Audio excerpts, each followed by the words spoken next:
Last night, the House passed a resolution 217 to 215. Every Republican voted for it except for Thomas Massey, who it wasn't horrible enough for. He wanted more cuts. $880 billion in cuts to Medicaid was proposed. That basically destroys Medicaid, health care for disabled and low income folks.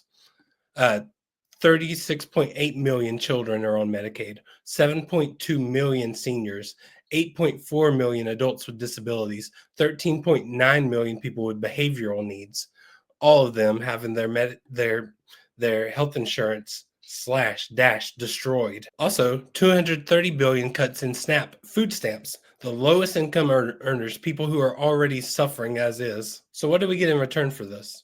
A $100 billion military spending increase, a $1.1 trillion tax cut for people in the top 1%. If you're in the top 1%, you'll get a tax cut of $36,320. If you make, say, $55,000 a year, it'll raise your taxes $1,530. So for the bottom 95% of taxpayers, it actually raises your taxes. So it's not 100% through yet. It has to make it through the Senate. They're going to try to pass that through a budget reconciliation process.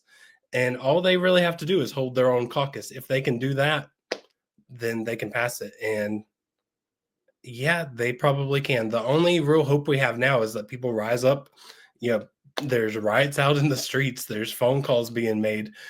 People are letting them know how disgruntled they are about this.